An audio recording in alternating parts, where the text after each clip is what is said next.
আমাদের বাংলাদেশের সবচাইতে বড় নির্যাতিত, ঠিক কিনা বলে? পৃথিবীতে কোন মুসলিম দেশে কোরআন এত নিপীড়িত নির্যাতিত না যেটা আমাদের বাংলাদেশে। আমাদের বাংলাদেশে যারা কোরআনের হক কথা কয়, যারা কোরআনের দল করে, যারা কোরআনের আন্দোলন করে, তাদের উপরই অত্যাচার সবচাইতে বেশি হয়। ধরে কোন কথা ঠিক কিনা? আজকে প্রাইমারির জন্য, স্কুল কলেজের জন্য কোনো টেনশন নাই, আর কোরআনের একটা মাদ্রাসা চালাবার গেলে ভিক্ষা করা ছাড়া উপায় নাই। ধরে কোন কথা ঠিক কিনা? আজকে সেই কোরআনের তাফসির আপনারা শুনবেন। নাম দিয়েছেন তাফসিরুল কোরআন মাহফিল। ওয়াজ মাহফিল দিলে তাও হতো, তাফসির মাহফিল দিয়েছেন। আলহামদুলিল্লাহ। ছোট্ট একটা সূরা থেকে আমি আপনাদেরকে আজকে আলোচনা করে শোনাবো। নামটা হলো সূরা আসর। জোরে বলেন, নাম কি? আসর শব্দের অর্থ হলো সময়। আসর মানে কি? আপনারা বলেন তো, সময়ের গুরুত্ব কম না বেশি? বর্তমান সময় কেমন? এই যে আপনারা জিজ্ঞাসা করলেন, হুজুর আপনি কেমন আছেন? বর্তমান সময়ে শ্রোতারা ভালো থাকলেও বক্তারা খুব একটা ভালো নাই। যেরকম ঠিক কিনা? সময়, ছোট্ট বাচ্চা আগে আমরা দোয়া দরুদ পড়ে কান্না থামাতাম, পানি পড়া খাওয়াইলে কান্না বন্ধ হতো, আর এখন মোবাইল চালু করে দিলে কান্না বন্ধ হয়। যেরকম ঠিক কিনা? যতই দোয়া পড়া ফু দেন ওই কান্না থামায় না, খালি মোবাইল চালু করে মুখের সামনে দেন আর কান্দেন। যে সময়ে দোয়া দরুদ দিয়ে কাম হয় না, মোবাইল চালু করে সন্তানের কান্না বন্ধ হয়। যে সময়ে যুবকেরা ফরজি মোবাইল নিয়ে জানলা দরজা বন্ধ করে অশ্লীল ভিডিও দেখে, মনে করে বাপ ঘুমাইছে, মাম ঘুমাইছে, দুনিয়ার কেউ দেখতে পাবে না। ওই যুবকটা যদি ইমানদার হতো তাহলে বিশ্বাস করতো কেউ না দেখলেও আমার আল্লাহ দেখতেছে। যে সময় আল্লাহ দেখে এই বিশ্বাস অনেকেরই নেই।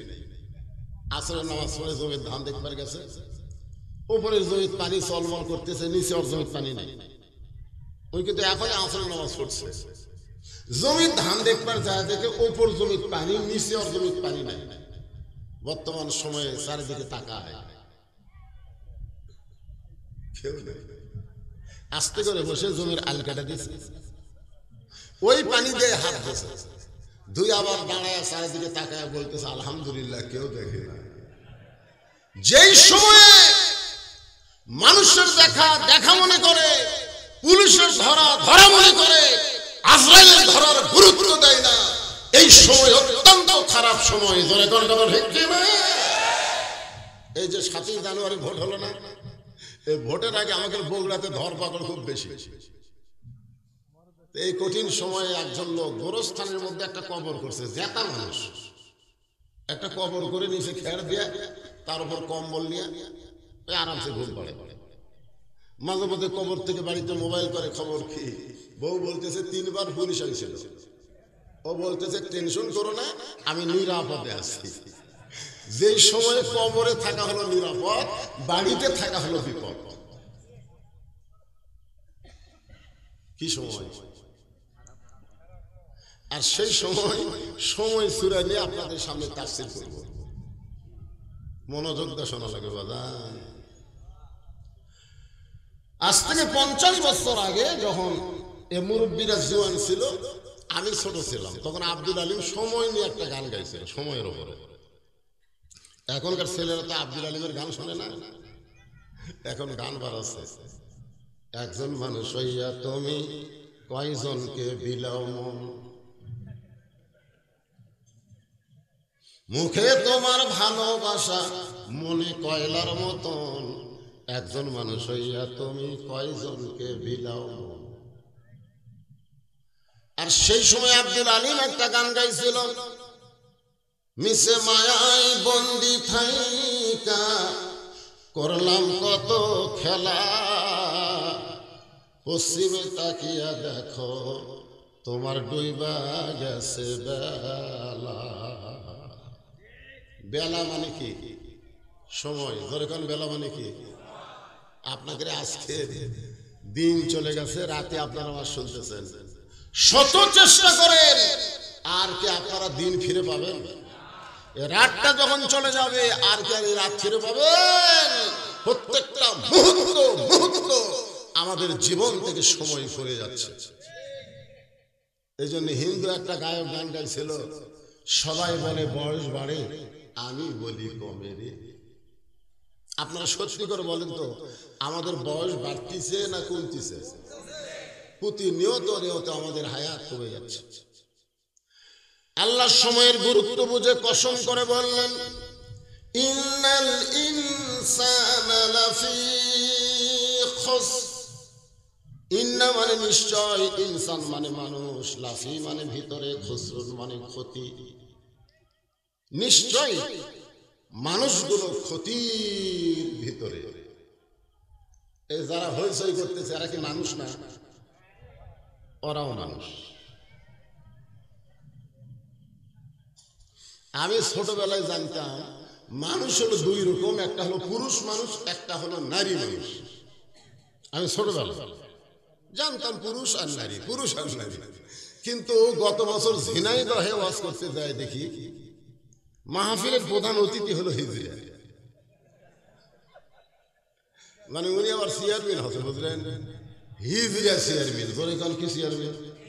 তাহলে আমার ছোটবেলার যে জানা ওটা ভুল হয়ে গেল, যে না, দুই ধরনের মানুষ না, মানুষ তো পুরুষ আছে, নারীও আছে, হিজড়াও আছে। তোর কথা ঠিক। এখন আপনারা বলেন, যারা আমার সামনে বসেছেন আপনারা কি? যারা পর্দার অন্তরাল আছে তারা কি? আর যারা রাস্তাঘাটে ঘুরতেছে এরা কি?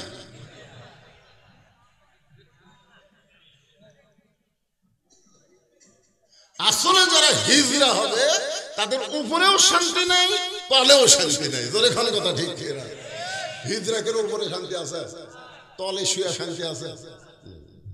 পুরুষ হও উপরে থাকো, নারী হও নিচে শো। তোর এখন কথা ঠিক কিনা? কিন্তু হিজড়া হয় না।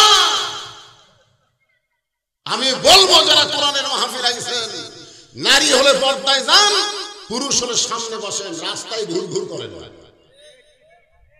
এতদিন পরে আইছি কি খালি মোবাইল ওয়াশ হলে হবে? আজকে ডাইরেক্ট মাল ডাকছে না লাগবে। তোর এখন কথা ঠিক না? একটু মনোযোগ দিয়ে শুনতে হবে। আল্লাহ বললেন নিশ্চয় মানুষগুলো ক্ষতির ভিতরে। অথচ আমরা সারা জীবন একটা গজল গাই, সে গজলটা হলো আদর করে মানুষ আল্লাহ বানায়া কেমনি দিবেন ক্ষতির মধ্যে ফেলিয়া। শোনেননি গজল? আপনারা বলেন তো, এই মানুষের কথা বলতে যায় আল্লাহ চারটা শপথ করছে। আমরা যখন কোনো গুরুত্বপূর্ণ কথা কাউকে বিশ্বাস করাবার চাই, তার আগে আমরা শপথ করি না? আল্লাহর শপথ করে বলতেছি, আল্লাহর শপথ করে বলতেছি। তখন লোকজন বলবেন আরে মিথ্যা পায় না। শপথ যখন করছে, আল্লাহ তাআলা চারটা শপথ করলেন। এক নম্বর শপথ হলো আত-তিন, দুই নম্বর শপথ হলো আজ-জাইতুন, তিন নম্বর শপথ হলো তুরি সিনিন, চার নম্বর শপথ হলো ওয়াহাজাল বালাদিল আমিন। তারপরে আল্লাহ বললেন লাকাদ খলাকনাল ইনসানা ফি আহসানি তাকওয়িম। সবচাইতে সুন্দর অবয়ব চেহারায় আল্লাহ মানুষকে সৃষ্টি করেছে। জোরে করে সুবহানাল্লাহ। আপনারা বলেন তো, মানুষের মধ্যে মেয়ে মানুষ আছে না নাই? তাহলে মানুষ যদি সবচাইতে সুন্দর হয়, মেয়ে মানুষ বেশি সুন্দর না বেহেশতের হুর বেশি সুন্দর? হ্যাঁ, তাহলে আপনি কোরআনের আয়াত অস্বীকার করলেন। আপনি যদি বেহেশতের হুরকে সুন্দর বেশি করেন, তাহলে কোরআনের আয়াত যে আপনার অস্বীকার হলো। আল্লাহ বলতেছেন লাকাদ মানে কি? অবশ্যই খলাকনাল ইনসানা ফি আহসান তাকওয়িম। সর্বোত্তম আকৃতিতে আল্লাহ মানুষকে সৃষ্টি করেছে। পুরুষ যেমন মানুষ, নারী তেমন মানুষ। তাহলে নারীরাই সুন্দর না বেহেশতের হুর সুন্দর? কোরআনের আয়াত অনুযায়ী হুর না নারী? আমি যেই বলবো হুর সুন্দর না বউ সুন্দর, আপনার সকলে জবান খুলে বলবেন বউ সুন্দর। হুর সুন্দর না বউ সুন্দর? আরো জোরে বলেন কে সুন্দর?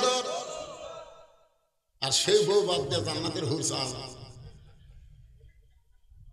আল্লাহ আল্লাহ জান্নাত দিও, আল্লাহ জান্নাতে হুর দিও। বউ কয় কারেন্ট গেলে তো বাতাস করি আমি, এই গরমের মধ্যে ভাত রান্না করে খাওয়াই আমি, পাও ফাটা গেলে ভেজলে ঢামি ডলে দে, হ্যাঁ? আর মরে গেলে তুই জান্নাতে হুর চাস? তোর মতো নাফরমান কেউ নাই। জোরে কোন কথা ঠিক না? আমরা জান্নাতে হুর চাই না বউ চাই?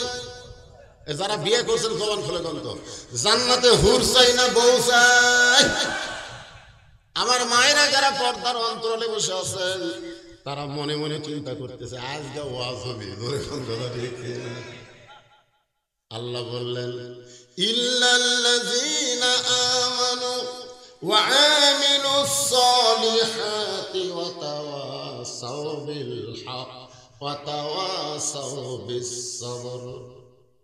এখানে চারটা বিষয় আলোচনা হবে। কয়টা? বেশি লম্বা ওয়াজ হবে না।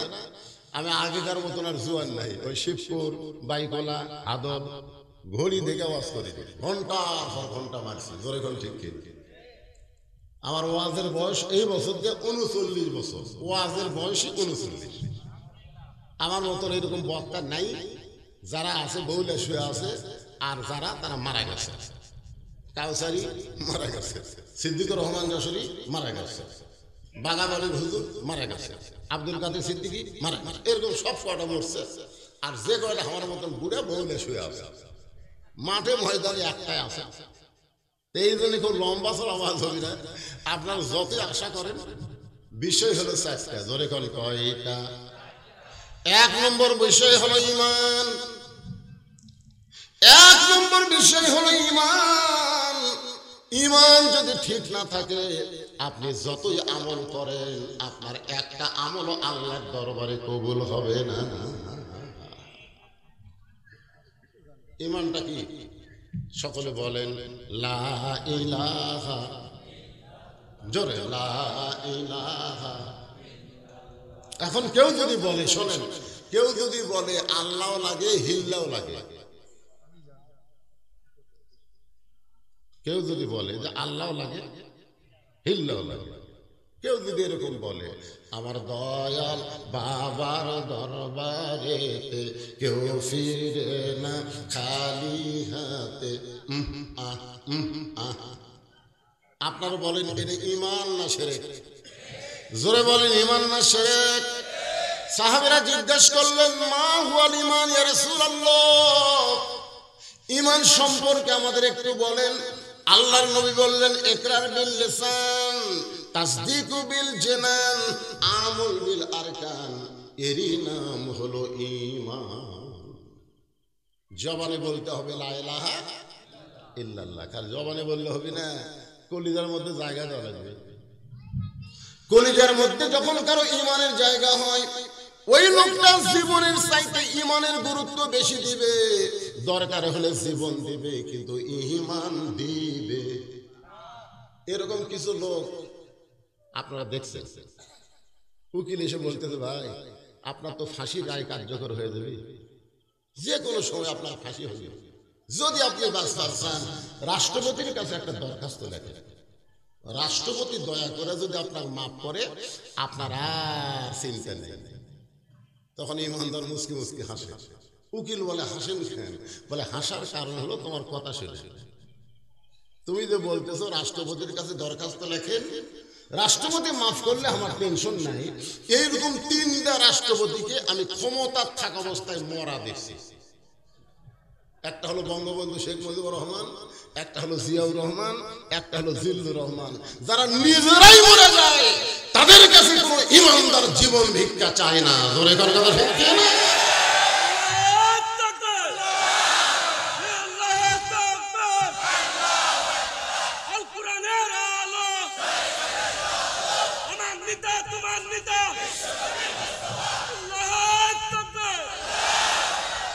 তখন উকিল বলতেছে আপনার ফাঁসি হবে।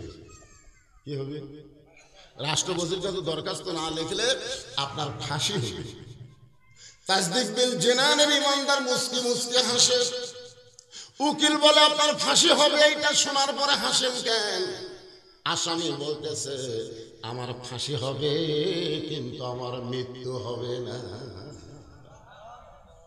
উকিল চমচমছে, ফাঁসি হবি মৃত্যু হবি না, এটা কোন পাগলা রে? এটা কি হেমায়তুল্লাহ বানালো নাকি? উকিল বলতেছে আপনার ফাঁসি হবে মৃত্যু হবে না, তার দলিল কি? সঙ্গে সঙ্গে আসামি বলতেছেন ওয়ালা তাকুলু লিমান ইউকতালু ফি সাবিলিল্লাহি আমওয়াতুন বাল আহইয়াউ ওয়ালাকিন লা তাশউরুন। আল্লাহ রাস্তায় যাদেরকে হত্যা করা হয়, আল্লাহ রাস্তায় যাদেরকে মারা হয়, আল্লাহ রাস্তায় যারা জীবন দেয়, আল্লাহ বলেছেন তাদেরকে মৃত্যু বলো না, আমি আল্লাহ বলতেছি তারা জীবিত। তাসদিক দিলছে না, এইটা যখন আমাদের অর্জন হবে তখন আমরা জীবনের কোনো গুরুত্ব দেব না, গুরুত্ব দেব ইমানের। এখন আপনারা সত্যি করে বলেন তো, আমাদের কাছে জীবন বাঁচান ফরজ না ইমান বাঁচান ফরজ? দুই একজন বললেন, বাদ বাকি চিন্তা করতেছেন কি কই। আমার বউ আমাকে বারবার কয় পাবনা তো যাচ্ছেন দেখে শোনা বাস করবেন। আমি বললাম কি দেখবো রে? বলে পুলিশের গাড়ি র্যাবের গাড়ি বর্তমান সরকারের কোনো ক্যাডার যদি মঞ্চে থাকে তেল তেল বাস করবে। আমি বললাম কেন? বলে যদি পুলিশ ধরে।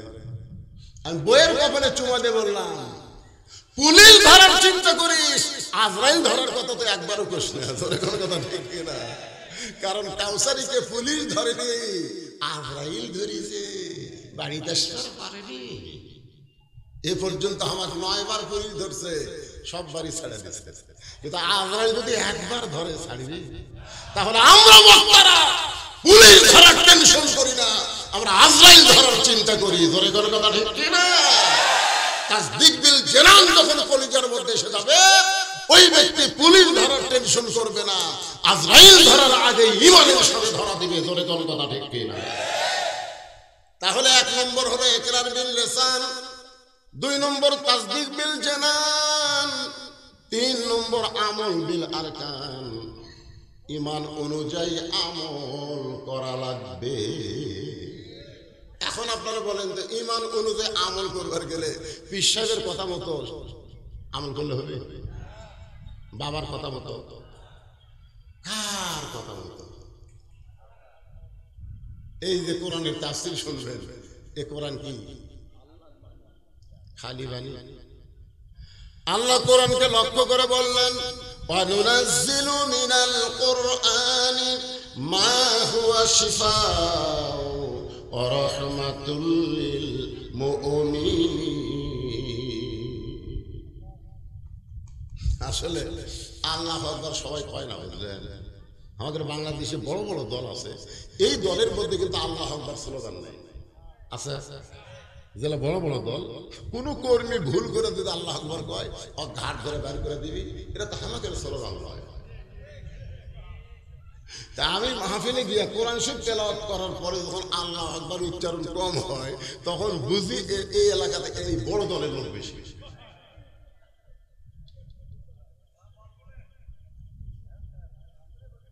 আরে আওয়ামী লীগ করেন, বিএনপি করেন, জাতীয় পার্টি করেন, আর যে দল করেন, আপনি বাহিরে করেন, ভিতরে একটাই দল আল্লাহ। ধরে কোন কথা ঠিক কি?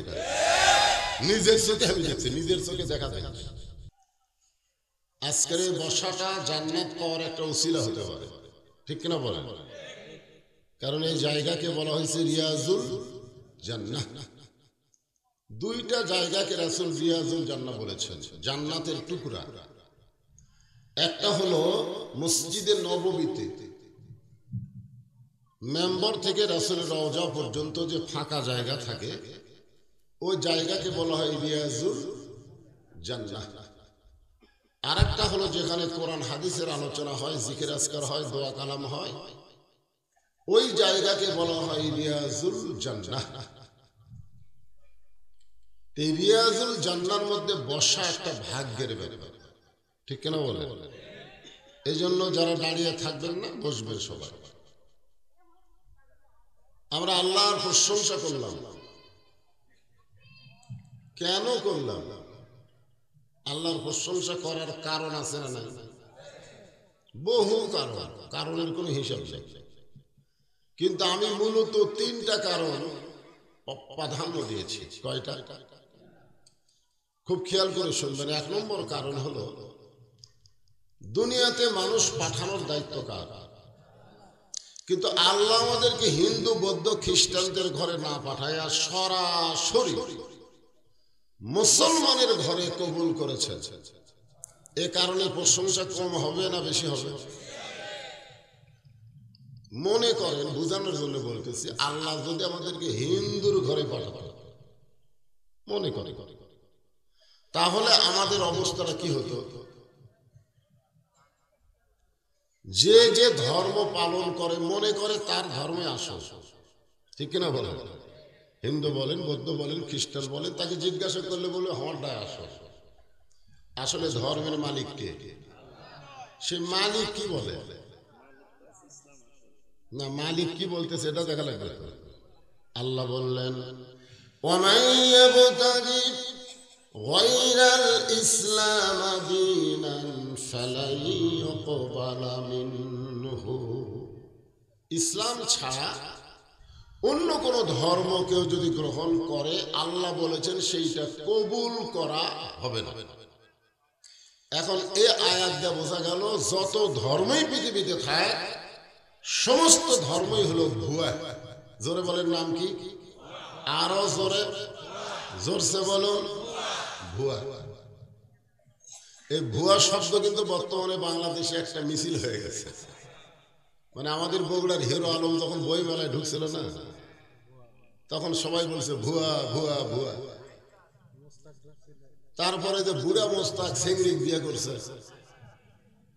আসলে মোস্তাককে আমি বলেছিলাম, ভাই আপনি একটা ছোট বয়সের মেয়েকে বিয়ে করলেন, আপনার কোনোই দুর্নাম হতো না যদি বউকে পর্দার মধ্যে রাখতেন। জোরে কম ঠিক কিনা? আসলে সেঙ্গি বউ পর্দার মধ্যে থাকলে কেউ বুঝতে পারত? কিন্তু এই শালা বাঞ্চ আবার ওই সেঙ্গিরে বিয়ে পর্দা করে ঘুরছে, আর বই বেলায় যাওয়া মাত্রই সবাই ভুয়া ভুয়া ভুয়া ভুয়া। জোরে কম ঠিক কিনা? আর একটা নেতা ঢুকছিল, বিসমিল্লাহটা ঠিক মতো খবর করে না, ওই ঢোকার পরেও ভুয়া ভুয়া কইছিল। জোরে করার কথা ঠিক কিনা? হ্যাঁ। তো আপনারা আজকে ভুয়া বলবেন, আল্লাহ খুশি হবে। কে খুশি হবে? ইসলাম ধর্ম ছাড়া যত ধর্ম পৃথিবীতে আছে সমস্ত ধর্ম, আরো জোরে বলেন, এগুলো ভুয়া ধর্মে আমাদেরকে না পাঠায় সঠিক ধর্মে আল্লাহ আমাদেরকে কবুল করেছেন। খুশি না বেজার? এই জন্য সকলে বলি আলহামদুলিল্লাহ। আল্লাহর প্রশংসা করার 2 নম্বর কারণ হলো, আমরা যত পাপই করি না কেন, শোনেন, আমরা যত পাপ করি আমাদের কোনো টেনশন নাই, কোনো টেনশন। আপনি সব পাপ করেন, কিন্তু ঈমান নিয়ে যদি মরতে পারেন, আল্লাহ রাসূল বলেছেন তোমাদেরকে সুপারিশ করে আমি জান্নাতে পৌঁছায় দেব। এই জন্য একটা গান আছে, আছেন আমার মুক্তার, আছেন আমার বারিস্টার, সেই বিচারের হাইকোর্টেতে তিনি আমায় করবেন পার, আমি পাপী রাসূল জাবিন্দার। আল্লাহ যখন হাকিম হয়ে আমাদেরকে আসামি করে বিচার শুরু করবেন, ওই সময় আমাদের নবী উকিল হয়ে, বারিস্টার হয়ে আমাদেরকে সুপারিশ করে জান্নাতে পৌঁছায় দেবে। এমন একজন নবী পাওয়াতে খুশি না বেজার?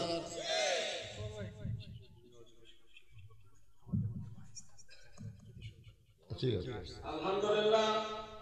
কিছু বলবেন? আলোচনা শুরু হয়েছে।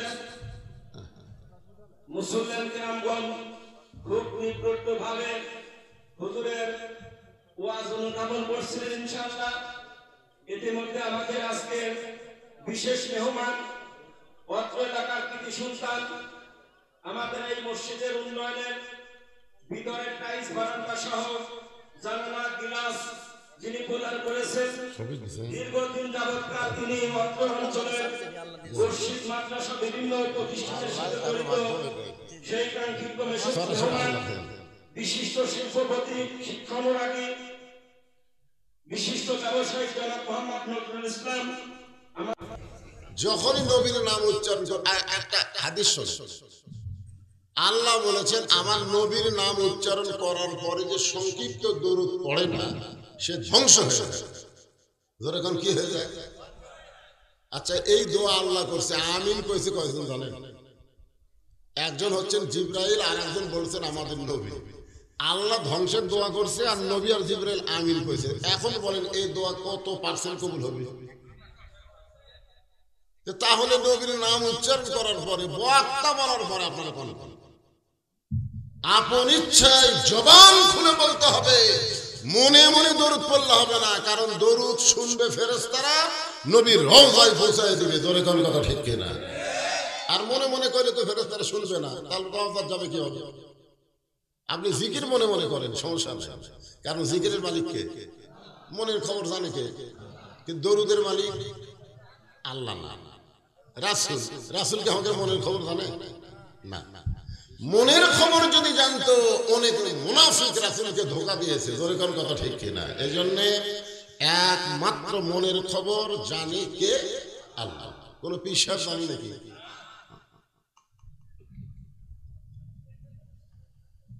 তাহলে কি বলতেছিলাম?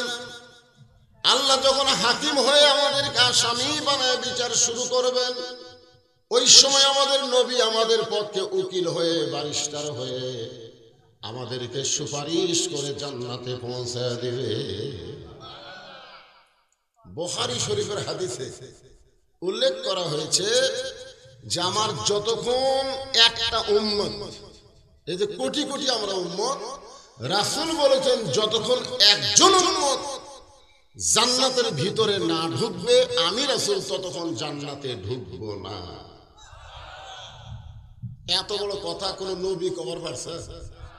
ফেরেশতা জিবরাইল যখন বললেন ইয়া রাসূলুল্লাহ, লাইলাতুল মিরাজে জান্নাতের মধ্যে আল্লাহ ঢোকার সুযোগ দিল, আপনি যদি বার না হন আল্লাহ আপনাকে বার করে দিবে না। কারণ জান্নাতের শর্ত হলো সালামুন আলাইকুম তিবতুম ফাদখুলুহা খালিদিন। কেউ যদি একবার জান্নাতে প্রবেশ করে তাকে চিরস্থায়ীভাবে আল্লাহ জান্নাতে থাকার ব্যবস্থা করে দেয়। তো আপনি নবী যদি বার না হন, আল্লাহ আপনাকে বার করে দিবে না। খামাখা দুনিয়ার যে কি করবেন, আপনার খালি কষ্ট আর কষ্ট। আপনার বলেন তো আমাদের নবী দুনিয়াতে শান্তিতে ছিল না কষ্টে ছিল? এতই কষ্ট। যেই বছর মেরাজ করেছেন সেই বছর আবার বেশি কষ্ট। দরদের বিবি খাদিজা মারা গেল, চাচা মারা গেল, তাইফের ময়দানে পাথরের আঘাত হলো। আল্লাহ রাসূল বললেন জিবরাইল, আল্লাহ যদি আমাকে জান্নাতে থাকার জন্য ঢুকতে বলতো আমি জান্নাতে ঢুকতাম না। আমি খালি জান্নাত দেখার জন্য ঢুকছি, আমার জন্য না, আমার উম্মতের জন্য। আমি নবী কোনোদিনও জান্নাতে থাকার চিন্তা করি না, আমি জান্নাত দেখতে আইছি আল্লাহ আমার উম্মতের জন্য কেমন জান্নাত বানালো। আমি নবী সেই দিন জান্নাতে থাকার জন্য ঢুকবো যেদিন আল্লাহ আমার সমস্ত উম্মতকে জান্নাত দিবে। এমন নবী পাওয়াতে খুশি না বেজার? তাহলে আলহামদুলিল্লাহ কে আসতে হবে না জয় হবে? আল্লাহর প্রশংসা করার 3 নম্বর কারণ হলো এই যে দেখেন, যে কোরআনের তাফসীর শুনবেন, যে কোরআন নামাজের সময় হয়ে গেছে, মুসল্লি 3 জন, ইমাম নাই, 3 জন মুসল্লি খালি ঘড়ির দিকে তাকে আছে, হুজুর নাই। আমার এলাকার তো একজন আওয়ামী লীগ, একজন বিএনপি, একজন জামাত। এখন বারবার ঘড়ি দেখে হুজুর নাই। আমি ঢুকবার গেছি, চিন্তা করলাম আমি ঢুকলি তো আমাকে সামনে দিবে, দরকার নাই। এরা 3 জন কি করে, আমি একটু জানলার ফাঁক দিয়ে দেখি। জানলার ফাঁক দিয়ে তাকায় দেখি নামাজের 5 মিনিট পার হওয়ার পরে আওয়ামী লীগ বলতেছে, কে রে ভাই, কোনো হুজুর যখন আসতেছে না তাহলে নামাজ পড়া দিকে। জামাত ইসলাম বলতেছে আপনার দল ক্ষমতা আছে, আপনি সামনে যান। আওয়ামী লীগ বলতেছে আমি মাঝে মধ্যে পড়ি রে, পড়াবার পারি না, ওই জায়গাতে আমি জীবনে যাই। বিএনপি বলতেছে আমি আকামত দিবার পারি, সামনে যাবার পারি না। তখন বলতেছে ভাই তাহলে সামনে কে যাবে? আওয়ামী লীগ বলে তুই যা। তো বলে আমি জামাত করি ভাই। আরে পাগল, আমি আওয়ামী লীগ, ওই বিএনপি, তুই জামাত, এটা হলো বাইরের কথা। ভিতরে যখন ঢুকেছি তখন কোনো দল নাই, আমরা তিন ভাই একসাথে জামাত করতে চাই। ধরে কথা ঠিক না? তো কোরআনের মাহফিলের মধ্যে ঢুকে আবার কিসের দল? যখনই কোরআনের তেলাওয়াত হবে, বক্তা তেলাওয়াত শেষ করতে আল্লাহু আকবার কোয়া লাগবে। যাই বলবি না, মরার আগে আল্লাহ তার জবান বন্ধ করে দিবি, ও করে মরবি, মুখত আল্লাহ উচ্চারণ হবে। আল্লাহ কোরআনে বললেন, ওয়া ইযা তুলিয়াত আলাইহিম আয়াতুহু যাদাতুহুম ঈমানা ওয়া আলা রাব্বিহিম ইয়াতাওয়াক্কালুন। এইবারে কেমন ওয়াজের জোশ উঠছে। হ্যাঁ, আমি নিয়ত করছিলাম 10টার দিন হক তুলে দিই, বুঝলেন? 12টা পর্যন্ত একটা নামাজ পড়ব, কিন্তু এরা ওয়া করতে করতে 10:30 চলে আসে। ওয়াজ শুরু না করতে 11:30 বাজতেছে। তা আপনারা যদি হুহা না করেন তাহলে তো ঘুম ধরিবে। একটু মনোযোগ দিয়ে শুনবেন, বিষয়টা হলো আমল বিল আরকান। ঈমান অনুযায়ী আমল করতে গেলে আল্লাহর কোরআনের কোনো বিকল্প পথ আছে? এই কোরআন অনুযায়ী যদি আমল করতে চান, ওয়া আমিলুস সালিহাত, সূরা আসরের 2 নম্বর বিষয় হলো ওয়া আমিলুস সালিহাত, নেক আমল করা লাগবে। নেক আমল করতে গেলে সুন্দর একটা পরিবেশ লাগবে। সব পরিবেশে নেক আমল করা যাবে না। বর্তমানে বাংলাদেশে যেই পরিবেশ চলতেছে, এই পরিবেশে আপনি নেক আমল করতে পারবেন, কিন্তু আমলটা বেশিক্ষণ ধরে রাখবার পারবেন না। করবেন ঠিকই, কিন্তু থাকবি না। আপনি ঈশার নামাজ বাড়ি মসজিদে পড়ছেন, আল্লাহ সামনে কাতার আপনি নামাজ পড়ছেন পারে ঈশার নামাজ, কিন্তু বাড়ির মধ্যে ঢুকে দেখেন আপনার বউ স্টার জলসার জি বাংলা দেখতেছে। আপনি কত সুন্দর আমল করলেন, সামনে কাতারে নামাজ পড়লেন, কিন্তু বাড়ির মধ্যে ঢুকে দেখেন আপনার বউ ভারতের চ্যানেল স্টার জলসা জি বাংলা দেখতেছে। আর এই নাটক দেখার কারণে হিন্দুদের পূজার বাদ্য লুলু করে বাঁচতেছে। তোর কথা ঠিক কিনা? তা আমল তো আপনি করলেন, কিন্তু ধরে রাখলেন কতক্ষণ? বর্তমানে বাংলাদেশে নেক আমল হচ্ছে, কিন্তু নেক আমল ধরে রাখা যাচ্ছে না। নেক আমল ধরে রাখতে গেলে এই পরিবেশে সম্ভব না। এমন একটা পরিবেশ লাগবে, সেই পরিবেশ নিয়ে আপনাদের সামনে কথা বলতেছি। মানুষটার নাম হলো হযরত ওমর। ধরে বলেন নাম কি? নেক আমলের পরিবেশে ছদ্মবেশে মদিনার অলি গলি ঘুরতেছে নেক আমল দেখার জন্য। হঠাৎ হযরত ওমর দেখতে পায় 2 পাহাড়ের মাঝখানে একটা গিরিপথ। ওই গিরিপথের ভিতরে একটা সুন্দরী মেয়ে ধীর গতিতে হেঁটে হেঁটে চলতেছে। ওমর ফারুক লক্ষ্য করে দেখে মেয়েটার সামনেও কোনো মানুষ নাই, পিছনেও কোনো মানুষ নাই। ওমর ফারুক চিন্তায় পড়ে গেলেন, এত সুন্দরী একটা মেয়ে একা একা হাঁটতেছে, তার সামনেও মানুষ নাই, পিছনেও মানুষ নাই। এই মেয়েটা সম্পর্কে আমার একটু জানা দরকার। নেক আমল সম্পর্কে জানতে গিয়া ওমর ফারুক জিজ্ঞাসা করলেন, মা তুমি একা একা চলতেছো এই 2 পাহাড়ের মাঝখানের গোপন পথ দিয়া, তোমার সামনেও মানুষ নাই, পিছনেও মানুষ নাই, তোমার অন্তরে কি কোনো ভয় ডর লাগতেছে না? মেয়েটা বলে, পথিক তুমি হযরত ওমরকে চেনো? সুবহানাল্লাহ। মেয়েটা কাকে বলতেছে? মেয়েটা হযরত ওমরকে বলতেছে, পথিক তুমি হযরত ওমরকে চেনো? ওমর যেদিন থেকে আল্লাহর কোরআন দিয়ে রাষ্ট্র চালায়, সেদিন থেকে নেক আমল করতে মানুষের অন্তরে আর কোনো ভয় ডর থাকবে না। প্রতিক্রে শোনো, কোরআন দিয়ে যখন রাষ্ট্র চলবে, তখন একটা মেয়ে পৃথিবীর এক প্রান্ত থেকে আর এক প্রান্তে যাবে, তার কলিজার মধ্যে কেবলমাত্র তাসদিক বিল জানান, একমাত্র আল্লাহ ছাড়া অন্য কারো ভয় থাকবে না। আল্লাহর কোরআন দিয়ে যখন বাংলাদেশ চলবে, তখন আপনার দামি জুতা নিয়ে মসজিদের মধ্যে ঢোকা লাগবে। যখন লাগবে আজকে 2000 টাকার জুতা নিয়ে মডেল মসজিদ, জোরে কোন কি মসজিদ, এক নেতা বলতে, হুজুর আমাদের প্রধানমন্ত্রী 564টা মডেল মসজিদ বানাচ্ছে, আপনার একটা হুজুরও প্রধানমন্ত্রীর প্রশংসা করেন না, তার মানে? আমি নেতাকে বললাম, নেতা প্রধানমন্ত্রী 564 না 5 লক্ষ মসজিদ বানালেও কোনো লাভ নাই। নেতা তো আমার উপর সেই গরম যে 5 লক্ষ মসজিদ বানায় লাভ নাই। কেন? মসজিদ বানায় কি হবে রে? মসজিদের মধ্যে যদি নামাজ না হয় সেই মসজিদ থেকে কোনো লাভ হবে না। ধরে কোন কথা ঠিক কি না? মসজিদ বানানোর আগে মসজিদে মুসল্লি বাড়ানোর আইন পাস করা লাগবে। আজকে আপনাদের মসজিদের উন্নয়ন কি হবে? একরাল ধরে না, হয়তো দোতলা করা লাগবে। দোতলা হলো তো দোতলায় যদি করবেন ফজরের খবর কি? হয় না। জোহরের খবর কি? হাট বাজার গেছে কাজ কামের দিন। আসরের খবর কি? এখনো ফেরত আসেনি। মাগরিবের খবর কি? ফজরের মতো। এশার খবর কি? ভাঙ্গা চুলা বুড়া চুলা। তো মসজিদের মধ্যে কয় কাতার আছে? 9 কাতার। তো 9 কাতারের এক কাতারে মুসল্লি হয় না, তাহলে দোতলা করবে কেন? ওই যে জুমার দিন সবার শেষে আসে, আগে যায়, ওই শালাকের জন্য দোতলা করা লাগছে। আপনারা বলেন তো 5 ওয়াক্ত নামাজ বাদ দিয়ে, কারণ জুম্মার নামাজ যারা মসজিদে পড়ে এরা কোনোদিন মুসল্লি না, এরা হলো ফাওয়াইলুল লিল মুসাল্লিন। জোরে কোন কথা ঠিক না? মসজিদের উন্নয়ন মানে টাইলস টাইলসটা মসজিদ সুন্দর করে, অত এলাকার মধ্যে আমাদের মসজিদে 1 নম্বর মুসল্লি হলো 3টা।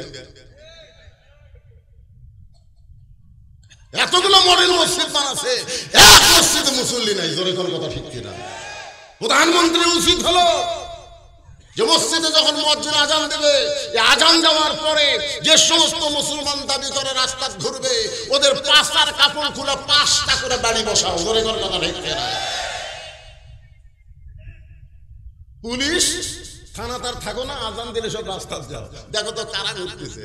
এখনকার পুলিশ জালেমদের পাশাত বাড়ি না দিয়ে আলেমদেরকে জেলখানা ঢুকাচ্ছে। জোরে কোন কথা ঠিক কিনা? মসজিদের উন্নয়ন একটু মনোযোগ দিয়ে শুনবেন। ওমর ফারুক বললেন, মা তুমি নির্জন পথে একা একা চলতেছো, তোমার হাঁটার সাইজটা খুব ধীর গতি, আমার মনে হয় তোমার ভিতরে কোনো দুঃখ লুকে আছে। মেয়েটা বলতেছে, পথিক আমি আসলে একজন দুঃখী নারী। আজকে 6 দিন হলে আমি হযরত ওমরকে খুঁজে বেড়াই। কয়দিন? আপনারা বলেন তো, মেয়েটার সামনে যিনি কথা বলতেছে তার নাম কি? মেয়েটা বলতেছে, পথিক আজকে 6 দিন হলে আমি হযরত ওমরকে খুঁজে বেড়াই। ওমরকে যদি পাই তাহলে আমার দুঃখের কথা তাকে একটু খুলে বলবো। ওমর ফারুক বললেন, মা তুমি কি পাগলি নাকি? ওমর হলো অর্ধ পৃথিবীর খলিফা। এই বাংলাদেশের মতন 96টা দেশের খলিফা। আমাদের বাংলাদেশের মতন কয়টা? 96টা দেশের খলিফাকে তুমি 2 পাহাড়ের মাঝখানে খুঁজতেছো। ওমরকে যদি পাইতে চাও তাহলে বঙ্গভবনে যাও, গণভবনে যাও, 32 নম্বরে যাও। ওমরকে যদি পাওয়ার চাও, তুমি 2 পাহাড়ের মাঝখানে খুঁজতেছো, ওমরকে উঠুম্বা নাকি? মেয়েটা বলে, পথিক রে, আল্লাহর কোরআন দিয়ে আমিলুস সলিহা, যখন নেক আমল চালু হবে তখন নেতা খোঁজা লাগবে না, বরং নেতারাই দুঃখী মানুষকে খুঁজে বেড়াবে। আমার ঈমান বলতেছে আজকে 6 দিন হলে ওমরকে খুঁজতেছি, আর 1-8 দিনের ভিতরে আমি হযরত ওমরকে পেয়ে যাব। আল্লাহর কোরআন দিয়ে যখন বাংলাদেশ চলবে তখন নেতা খোঁজা লাগবে, নেতারাই দুঃখী মানুষকে খুঁজে বেড়াবে। এই বাংলাদেশ যখন আল্লাহর কোরআন দিয়ে আমিলুস সলিহাত নেক আমল চালু হবে, তখন কোন গরিব মানুষ ধনীর বাড়ি যাওয়া লাগবে না, ধনীরাই গরিবের দরজায় দরজায় ঘুরবে। ধরে ধরে কথা ঠিক না? আল্লাহর কোরআন দিয়ে যদি বাংলাদেশ চলে তাহলে বাংলাদেশের মসজিদ তৈরি করার জন্য ভিক্ষা করা লাগবে না, প্রাইমারি তৈরি করার জন্য ভিক্ষা করা লাগবে। ধরে ধরে কথা ঠিক না? একদম বাগদম ঘোরাডম সাজে ঢাক ঢালম ঝাঁদের মাঝে এই শালা মিথ্যা শিক্ষা দেওয়ার জন্য 3 তালাক। একটু মনোযোগ দিয়ে শুনবেন। মেয়েটা বলতেছে, পথিক আমার ঈমান বলতেছে আর এক আধ দিনের মধ্যেই হযরত ওমরকে আমি পেয়ে যাব। আপনারা বলেন তো মেয়েটাকে ওমরকে পাইছে? ওমর ফারুক বললেন, মা তুমি যে হযরত ওমরকে খুঁজতেছ আমি হইলাম সেই ওমর। সঙ্গে সঙ্গে মেয়েটা বলতেছে, আমিরুল মুমিনিন, তাহলে আপনি চোরের মতন একা একা কেন ঘুরতেছেন? আপনি চোরের মতন একা একা কেন ঘুরতেছেন? আপনার কি চামচা নাই? জোরে কোন কি নাই? এখানে এত গল্প বললে হয়ে যায় কিছু, যদি আপনাকে কোয়া থাকে আমার কোয়া। রুমাল কালেকশন চিন্তা আপনার করা লিখবে, লোকটা দেবে। আচ্ছা ঠিক আছে, কমিটির লোকের মধ্যে একটা সন্দেহ ঢুকছে, বলছি তো বহুদিন পর আছে, ওয়াজ মনে ভুলে গেছে, লোক হয়তো ওই উঠে যাবে, এই জন্য গামছার কালেকশনটা 2 মিনিট সারেন তো ভাই, 2 মিনিট এইটা দিয়ে দেন, তারপরে এক টানা ওয়াজ হবে, এর কোনো পেঁচি থাকবি না। কথা কথা এই যার পকেটে যা আছে, কোন পুরানা টাকা হবে না, নতুন টাকা দিবেন, সেরা টাকা দিবেন না ভাই। 50 টাকা 100 টাকা 200 টাকা লোড যদি থাকে, আপনি 10 টাকা দিবেন না, 200 টাকাই দিবেন। সাল্লাল্লাহু আলাইহি ওয়াসাল্লাম কোন জায়গায় আলোচনা আছে? না আসলে ওয়াতাওয়া না সেটা না, ওয়া আমিলুস সালিহাত, ঈমানের পরে সূরা 2 নম্বর সাবজেক্ট হলো নেক আমল। মেয়েটা বলতেছে, আমিরুল মুমিনিন, আপনি চোরের মতন একা একা ঘুরতেছেন, আপনার কি কোনো চামচা নাই? জোরে কোন কি নাই? আপনারা বলেন তো, ওমর ফারুক ওই সময় বাংলাদেশের মতন কতটা দেশের খলিফা? হ্যাঁ মনে রাখতে হবে, 96টা বাংলাদেশের মতন 96টা দেশের খলিফা একা একা ঘুরতেছে। হযরত ওমর চোখের পানি বের করে বললেন, মা চামচা পালার পয়সা কোথায় পাবো? একটা চামচা পালবার গেলে পয়সা খরচ হয়, ধরে ঘর হয় কি হয় না? আপনার বলেন তো, নেতার পেছনে যারা ঘরে এরা কি এমনি এমনি ঘরে নাকি? জুমার দিনে হযরত ওমর খুতবা দিচ্ছেন, মসজিদে নববীতে খুতবা দিচ্ছেন, হাজার হাজার সাহাবীরা ওমর ফারুকের খুতবা শুনতেছেন। এমন সময় মাঝখান থেকে একজন দাঁড়িয়ে বলে, আমিরুল মুমিনিন, আপনার খুতবা শুনবো না। সবাই চুপ হয়ে গেল। কত বড় সাহস! অর্ধ পৃথিবীর খলিফাকে বলতেছে, আপনার খুতবা মানে কি? বক্তব্য। খুতবা মানে ভাষণ। আপনার ভাষণ শুনবো না। ওমর ফারুক বললেন, ভাই আমার অপরাধ কি? কোন অপরাধে আমার ভাষণ তুমি শুনবা না? সাহাবী বলতেছে, আমাদেরকে খাটো পাঞ্জাবি দিয়ে আপনি লম্বা জুব্বা পরে খুতবা দিচ্ছেন, আমাদেরকে বাইতুল মাল থেকে খাটো খাটো পাঞ্জাবি দিয়ে, আর আপনি এত বড় লম্বা জুব্বা পরে খুতবা দিচ্ছেন। যতক্ষণ লম্বা জুব্বার কাহিনী না বলবেন ততক্ষণ আপনার ওয়াজ আমরা শুনব। ওমর ফারুকের চোখ দিয়ে দর দর করে পানি পড়তেছে। হাজার হাজার মুসল্লির মধ্যে একজন ওমর ফারুকের পক্ষে কথা বলতেছে না। এমন সময় আব্দুল্লাহ ইবনে ওমর 6 লক্ষ হাদিসের হাফেজ, 30 পারা কোরআনের হাফেজ, সুবহানাল্লাহ কোন নেতার ছেলে, কিসের হাফেজ? হাদিসের হাফেজ। আরে কোরআনের হাফেজ তো অনেকে আছে। 6 লক্ষ হাদিসের হাফেজ, 30 পারা কোরআনের হাফেজ আব্দুল্লাহ বাবার পাশে দাঁড়ায় বলে, রে নবীর সাহাবীরা, তোমরা খাটো পাঞ্জাবি হলেও তো নতুন কাপড় পরে নামাজ পড়তেছ, কিন্তু আমার দিকে তাকায় দেখো, আমার পরনে নতুন কোনো কাপড় নাই। ওসমান গনি বলে, আব্দুল্লাহ, আজকে জুমার দিনে সবার পরনে নতুন, অথচ তুমি পুরাতন কাপড় পরে কেন নামাজ পড়তে আইছ? সঙ্গে সঙ্গে আব্দুল্লাহ বলতেছে, আমি নতুন কাপড় পরতে চাইছিলাম, কিন্তু আমার ভাগ্যে নাই। সমস্ত সাহাবীরা বলে, আব্দুল্লাহ, নতুন কাপড় কি বাইতুল মাল থেকে তোমার ভাগে যায় নাই? তুমি সেই নতুন কাপড় না পরে পুরাতন কাপড় কেন পরলে? আব্দুল্লাহ বলতেছে, আমি যদি নতুন কাপড় পরতাম তাহলে আমার বাবার জুব্বা লম্বা হতো না। সুবহানাল্লাহ। আব্দুল্লাহ বলতেছে, দুনিয়ার সবাই যখন ঘুমিয়ে গেছে, এমন সময় আমার বাবা চুপি চুপি আমার ঘরের দরজায়, ভাইজান যুবকের একটু মনোযোগ দিয়ে শোনেন, আমার বাবা আমার ঘরের দরজায় এসে ডাক দিচ্ছে, আব্দুল্লাহ, আব্দুল্লাহ রে একটু দরজা খোল। আমি আব্দুল্লাহ ঘুম থেকে চেতন পেয়ে দরজা খুলে দেখি বাবার হাতে একটা পাঞ্জাবি। আমি খুশি হয়ে বললাম, বাবা বাইতুল মাল থেকে আমার একটা পাঞ্জাবি দিল, আপনি রাতের বেলা আর একটা পাঞ্জাবি দিবে রাইছেন, নেতার বেটা হওয়াতে আমার লাভ আছে। বাইতুল মাল থেকে একটা কি দিছে, গভীর রাত্রে আর একটা পাঞ্জাবি দিবে রাইছেন।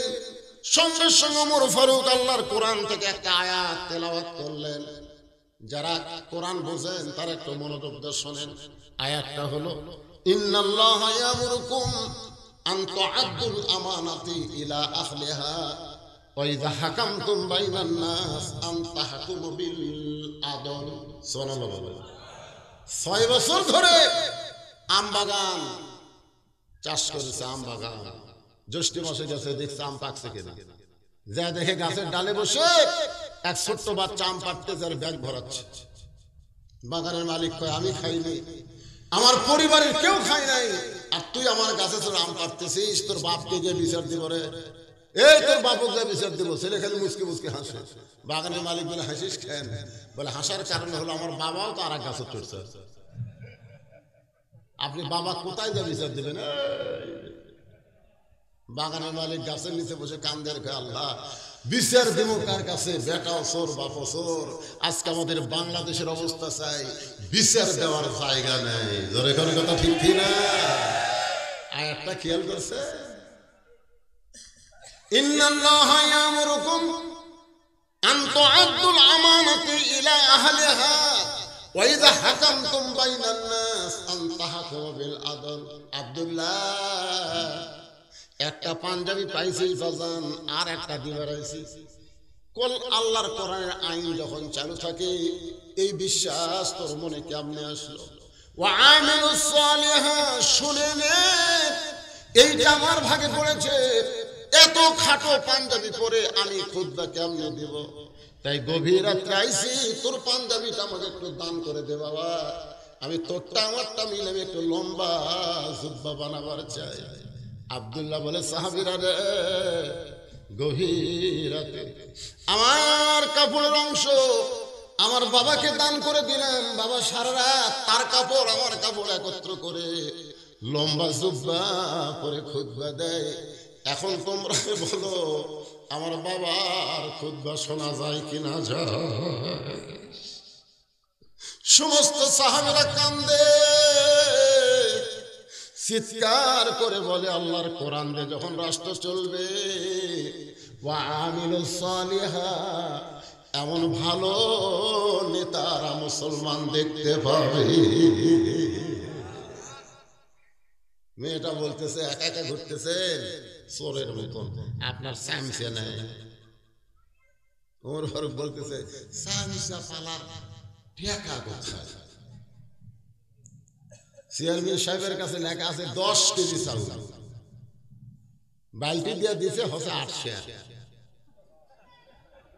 ভিজিএফ কার্ডের পয়সার চাউল 10 কেজি লেখা আছে কাগজ, ম্যাপে হচ্ছে 800।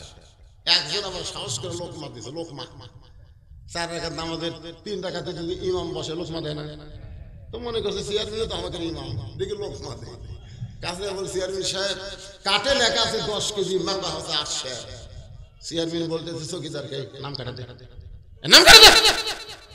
ওই তখন জোর হাত করে বলতে, চেয়ারম্যান সাহেব যা দিচ্ছেন দেন, নাম কাটেন না। তোর যদি 2 কেজি না মারি তাহলে চামচা পালবো কি দিয়ে? আজকে বাংলাদেশের চামচা পালার জন্য অনেক নেতারা বাধ্য হয়ে জনগণের টাকা চুরি করতেছে। ধরে কথা কন না কে? ওয়া আমিলুস সালিহাত, নেক আমল যদি আমরা করতে চাই, ঈমান গ্রহণ করার পরে যতগুলো নেক আমল আছে, তার মধ্যে 1 নম্বর নেক আমলের নাম হলো নামাজ। জোরে বলেন, নাম কি? ঈমানের পরে 1 নম্বর নেক আমলের নাম কি? একেবারে সবাই কথা কন না কেন? 1 নম্বরের নাম কি? আচ্ছা আপনারা বলেন তো, যার নামাজ নাই তার ঈমান আছে? আমাদের এই দেশে অনেক হয় নামাজ না পড়লে আমার ইমান আছে। বুখারী শরীফের হাদিস, 3টা হাদিস আমি কই, কয়টা দেখেন তো আপনারা, দেখেন তো যাই নামাজ পড়ে না তার ইমান আছে কিনা। এই 3টা হাদিস আপনারা শুনবেন। 1 নম্বর হাদিস হলো লা সালাতা লা ঈমানা, যার নামাজ নাই তার ঈমান নাই। 2 নম্বর হাদিস হলো বাইনাল আবদি ওয়াল কুফরি তরকুস সালাত, বান্দার কাফেরের মধ্যে পৃথক করার জিনিসটার নামই হলো নামাজ। যে নামাজ পড়ে সে বান্দা, যে নামাজ না পড়ে সে হলো কাফের। আর একটা খবর, এটা কঠিন হাদিস ভাই রে। মান তারাকা সালাত মুতাম্মিদান ফাকাদ কাফার। 5 ওয়াক্ত লয় রে, 1 ওয়াক্ত নামাজ যদি কেউ বাদ দেয় অবশ্যই সে কাফের হয়ে যায়। 1 ওয়াক্ত বাদ দেয়। একজন আমাকে বলে, হুজুর তাহলে আমি যে 5 ওয়াক্ত পড়ি না, আমি জুম্মা পড়ি, আমাকে আল্লাহ জান্নাত দিবেন না? আমি কইলাম লা তাকনা তুমি রাহমাতিল্লাহ, আল্লাহ রহমত থেকে নিরাশ হওয়া যাবে না, ঠিক কিনা বলেন? হাসরের ময়দান আল্লাহ বলতেছেন, যারা খালি জুম্মার নামাজ পড়ছো, 5 ওয়াক্ত পড়নি, আমি আল্লাহ দয়া করে তাদেরকে জান্নাত দিলাম। যাও, দয়া করে আমি আল্লাহ তাদেরকে কি দিলাম? তখন ওরা খুশি হয়ে বলবে, কে রে 5 ওয়াক্ত, হ্যাঁ তোরা বসে থাক আর আমরা জান্নাত চাই। এই জুম্মা পার্টি খুশি হয়ে মারবে দৌড়, এক দৌড়ে জান্নাতের কাছে গিয়ে দেখবে দরজাতে একটা তালা। তখন বলবে, আল্লাহ আপনি আমাকে জান্নাত দিলেন কিন্তু দরজার যে তালা, আল্লাহ কাছে চাবি তোর কাছে আসি। তখন জুম্মা পার্টি পকেট হাতে দেখতে চাবি আছে, জাকিরে চাবি আছে, কিন্তু চাবি যে তালার মধ্যে ঢুকিছে বুঝলেন, কিন্তু ঘরে না, ঢুকিছে ঘরে না, ঢুকিছে ঘরে না। আল্লাহ চাবি তো তালার মধ্যে ঢুকলো কিন্তু ঘরে না। আল্লাহ বলতেন, তালার মধ্যে 5টা দাগ আছে রে, তোর চাবির মধ্যে 5টা দাগ থাকা লাগবে। চাবি বের করে দেখতো দাগ আছে। তখন কয় আল্লাহ চাবিতে তেল তেলা দাগ আছে। এই 5টা কিসের দাগ? আল্লাহ বলবেন ফজর, যোহর, আসর, মাগরিব, এশা, এই 5 ওয়াক্ত নামাজের দাগ যদি চাবির মধ্যে না থাকে তাহলে চাবি ঢুকবে ঠিকই, ঘুরবে না। জান্নাত দেখে তোরা ফেরত। যারা খালি জুম্মা মারতেছেন এরা জান্নাত দেখতে পারবেন কিন্তু ঢুকতে পারবেন। এখন আপনারা কয় ওয়াক্ত পড়বেন? আল্লাহর বান্দারা নামাজ যদি কেউ আদায় করে, আল্লাহ কোরআনে বলতেছেন, ইন্নাস সালাতা তানহা আনিল ফাহশাই ওয়াল মুনকার, একমাত্র নামাজই পারে মানুষকে যাবতীয় খারাপি থেকে বাঁচায় দিতে। পুরুষ মানুষের জন্য 1 নম্বর হলো নামাজ। জোরে কোন 1 নম্বর কি? ঈমানের পরে 1 নম্বর কি? মেয়ে মানুষের জন্য চিন্তা ভাবনা করে কোন তো মেয়ে মানুষের জন্য ঈমানের পরে 1 নম্বর কি? কেবল আসতে কোন কেবল নামাজ কেউ করছে নামাজ। আর মেয়ে মানুষ যদি সারা জীবন নামাজ পড়ে আর পর্দা যদি না মানে, একটা ইবাদত আল্লাহর দরবারে কবুল হবে না। জোরে কোন কথা ঠিক না? আপনারা বলেন তো, মেয়ে মানুষরা যখন নামাজ পড়ে তখন খালি গায়ে পড়ে না পর্দা নিয়ে পড়ে? আমার বউ দেখি ভাই কেউ নেই, খালি আমি একলা। তারপরে মাথা হেজাব দিয়া, তারপরে ওন্না দিয়া, তারপরে এরকম নামাজত খাড়া আছে। এখানে কে গো? নামাজের সময় পর্দা মানা লাগে গো। নামাজ দেখতে কে? আর সে আল্লাহর সামনে পর্দা করে নামাজ পড়তেছে। খুব মনোযোগ দিয়ে শুনবেন। ওয়ামিলুস সালিহার উপর কথা বলতেছি। এরপরে আরো 2টা পয়েন্ট আছে। একটা হলো তাওয়াসাউ বিল হক, মামুনুল হক, আজিজুল হক, কুল জাল হক, যাহাকাল বাতিল ইন্নাল বাতিলা কানা যাহুকা। এই হকের উপর একটা মারাত্মক ওয়াজ করব। এরপরে হয়তো 7 তারিখ 8 ঘড়ি আর ওয়াজ বন্ধ হয়ে যাবে, যাক অসুবিধা নেই। কিন্তু আজকে যখন আজকাল ছাড়বো না, জোরে কার কথা নেই।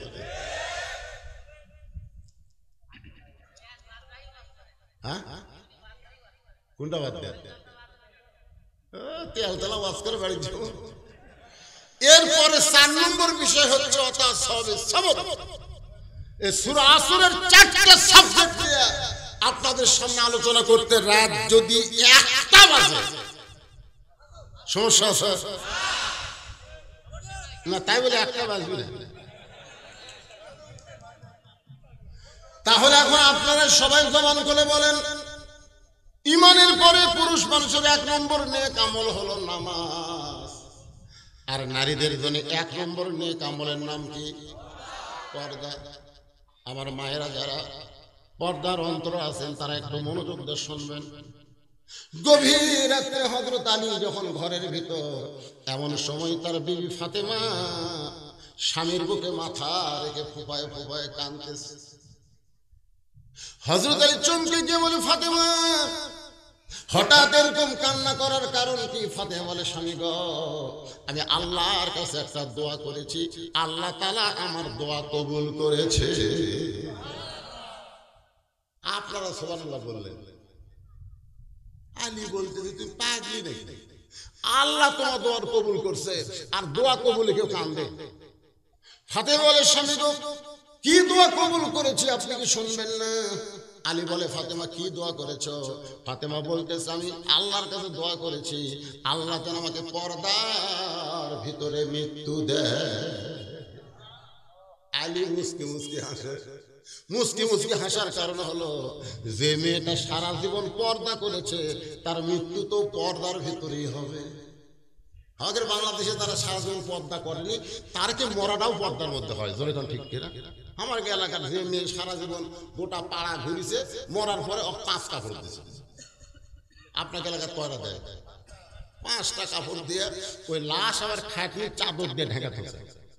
ফেরেশতারা ঘুরতেছে আর বলতেছে, আল্লাহ এই মেয়ে গোটা পাড়া ঘুরে বেড়ালো, আর সেই মেয়ে 5 কাপড় দিয়ে খাটনি পর্যন্ত চাদর দিয়ে ঢাকলো, কারণ কি?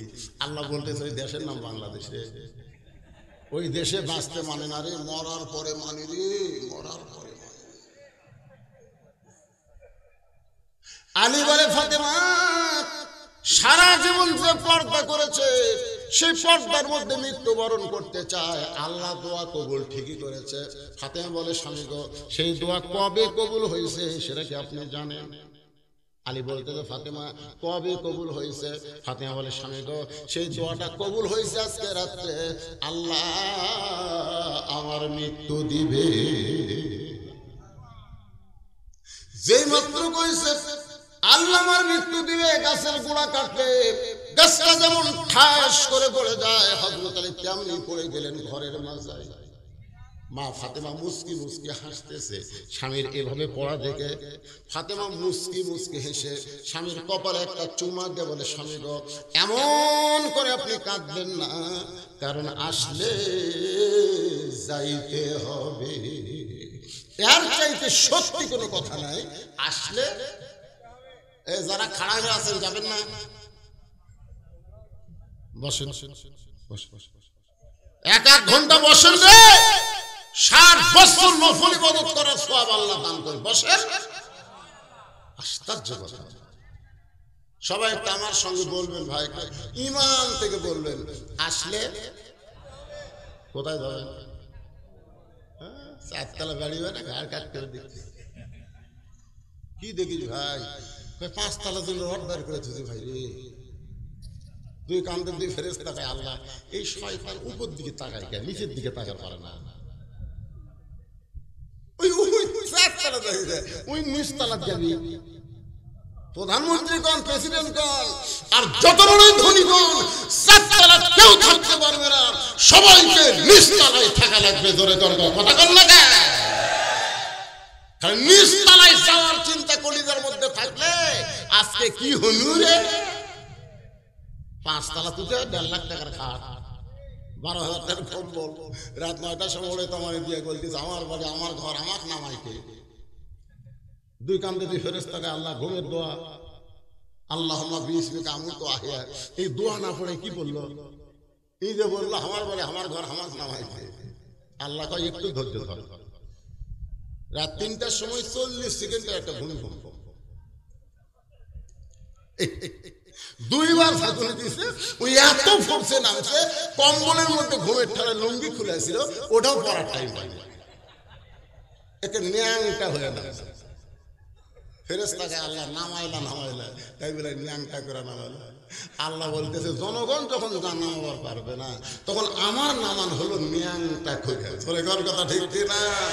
আজকে ক্ষমতার চেয়ার পেয়ে নামদার চাই না, অচিরে আল্লাহ তাআলা বেজ্জিত করে তাদেরকে নামাবে। জোরে ঘর কথা ঠিক না।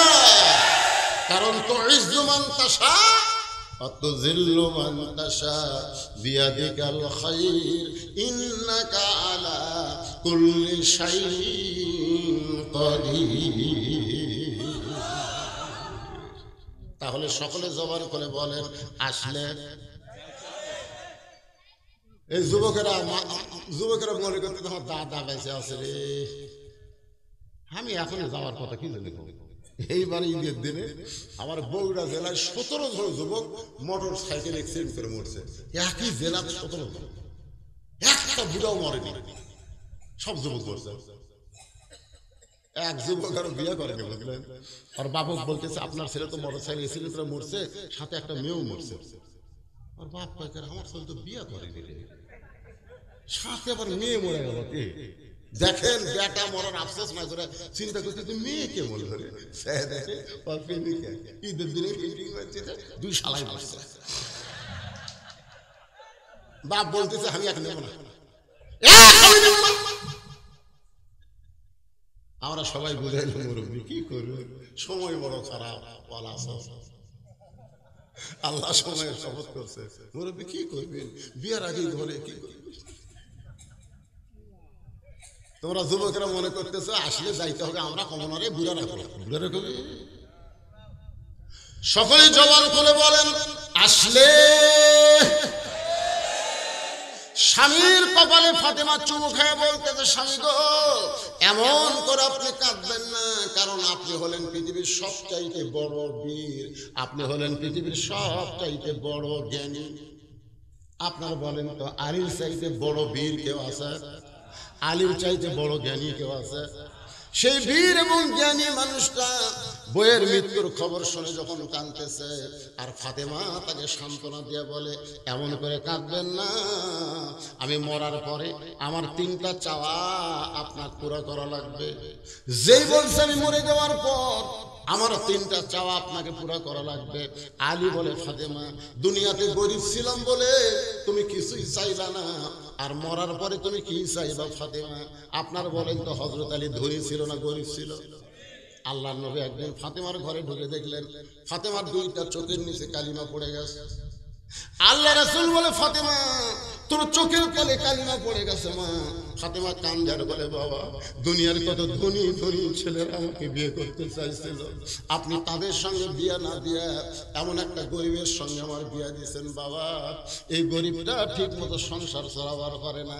সঙ্গে সঙ্গে নবী ফাতেমার হাত তার হাতের মধ্যে নিয়ে বললেন 33 বার সুবহানাল্লাহ পড়বি, 33 বার আলহামদুলিল্লাহ পড়বি, আর 34 বার আল্লাহু আকবার জিকির করবি। ফাতেমা এ আলী সাধারণ কোনো মানুষ না, স্বয়ং আল্লাহ তাআলা করেছেন আলীর পক্ষে ঘটকারী। ও ফাতেমা কোন কথার দ্বারা আচরণের দ্বারা আলীর সঙ্গে বেয়াদবি করবে না। আমি আজকে তোকে বলে গেলাম আল্লাহর পরে কাউকে যদি সেজদা দেওয়ার হুকুম থাকতো আমি তোকে বলতাম আলীর পায়ে সেজদা কর। এই কথার দ্বারা নই বুঝাইলে আল্লাহর পরে কাউকে সেজদা দেওয়া যাবে না, কিন্তু মেয়ে মানুষের কাছে আল্লাহর পরে সবচাইতে দামি ওই মহান ব্যক্তি হলো তার স্বামী। আল্লাহর পরে মেয়ে মানুষের কাছে সবচাইতে দামি কে? আপনাকে পক্ষে হচ্ছে না বিপক্ষে হচ্ছে? জোরে কর না। আল্লাহর পরে বইয়ের কাছে সবচাইতে দামি কে? আরো জোরে জোরসে বলেন। বউ যদি নফল নামাজ পড়ে, শোনেন, বউ যদি নফল নামাজ পড়ে আর স্বামী যদি বলে বইয়ের নাম ধরেন শেফালি, শেফালি, আল্লাহ রাসূল বলেছেন নামাজ বাদ দিয়ে স্বামীর উত্তর দেওয়া লাগবে। নামাজ বাদ দিয়ে স্বামীর উত্তর দেওয়া লাগবে। স্বামী যদি বলে শেফালি, রাতের বেলা করে ঠান্ডা মারে, দিনের বেলা একটু খেলা করে আসো, খেলা বোঝেন না? আমাদের বাংলাদেশে এক নেতা আছে, 3 জন মাথা ধরে খাড়া করে দেয় আর 2 হাত দিয়ে ডাকে খেলবি খেলবি, খেলবার গেলে মাথা থাকা লাগবে ধরে। এখন স্বামী বলতেছে আসো, শীতের রাত তো গোসল টোসল করা কঠিন, আসো দিনের বেলা একটু খেলা করি গোসলের আগে। বউ বলতেছে আমি রোজা আছি। আল্লাহর নবী বলেছেন রোজা যদি নফল হয়, স্বামীকে সন্তুষ্ট করার জন্য রোজা ভাঙবে, স্বামীর সঙ্গে খেলা করা লাগবে। সুবহানাল্লাহ।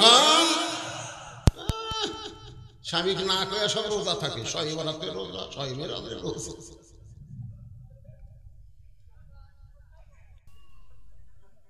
রে মায়েরা, একমাত্র ফরজ নামাজ যদি বউ শুরু করে, ওই সময় স্বামী যদি বউকে ডাকে, কারণ বউ হয়তো জানে না স্বামী নামাজ পড়তে ঘরে, কিন্তু তারপরেও যদি স্বামী ডাকে শেফালি, তখন বউ কি করা লাগবে? আল্লাহ রাসূল বলেছেন আমলে কাসির গলা খাকারি দেওয়া লাগবে। আমলে কাসির গলা খা, স্বামী ডাকতে, স্বামী কয় কে রে, আমি ডাকতেছি গলা খাকারে দেয়, যাই দেখে নামাজ পড়তেছে। শুধু ফরজ নামাজে গলা খাকারে দিয়ে স্বামীকে বুঝাতে হবে তোমার বউ ঘরত আছে। আর নফল নামাজ হলে নামাজ বাদ। আল্লাহর পরে মেয়ে মানুষের কাছে সবচাইতে দামি ওই মহান ব্যক্তি হলো তার স্বামী। আলী কান্দার বলে ফাতেমা, দুনিয়ার জীবনে তুমি কিছুই চাইলা না, আর মরার পরে তুমি কি চাইবা ফাতেমা? ফাতেমা বলে 1 নম্বর চাওয়া হলো আমি মরে যাওয়ার পর আমার কোনো জানাজার ব্যবস্থা করবেন না। আমি মরে যাওয়ার পর আমার কোনো জানাজার ব্যবস্থা করবেন না। আমার 2 নম্বর চাওয়া হলো রাতের অন্ধকারে আমাকে কবর দেওয়া লাগবে। দিনের বেলায় যদি আমার কবর দেন, তাহলে সারা জীবন পর্দা করে আমার লাভটা কি? আমার কবরের খবর যেন দুনিয়ার কোনো মানুষ না জানে। আমার 3 নম্বর চাওয়া হলো আমার লাশটা খাটনিতে তুলতে পারবেন না, কারণ খাটনি কান্দে নেওয়ার 4 জন পুরুষ আমার দুনিয়াতে নাই। একটা মেয়ে মানুষ মারা গেলে পর পুরুষ তার লাশ কান্দে নেওয়ার পারবে না। ফাতেমা বলতেছে আমার বাবা যদি দুনিয়াতে থাকতো, মরা মেয়ের লাশ খাটনি বাবা কান্দে নিবার পারতো। আমার হাসান হোসেন যদি বড় হইতো, মায়ের লাশের খাটনি কান্দে নিবার পারতো। কিন্তু 6 মাস আগে আমার বাবা দুনিয়া থেকে বিদায় দিয়েছে।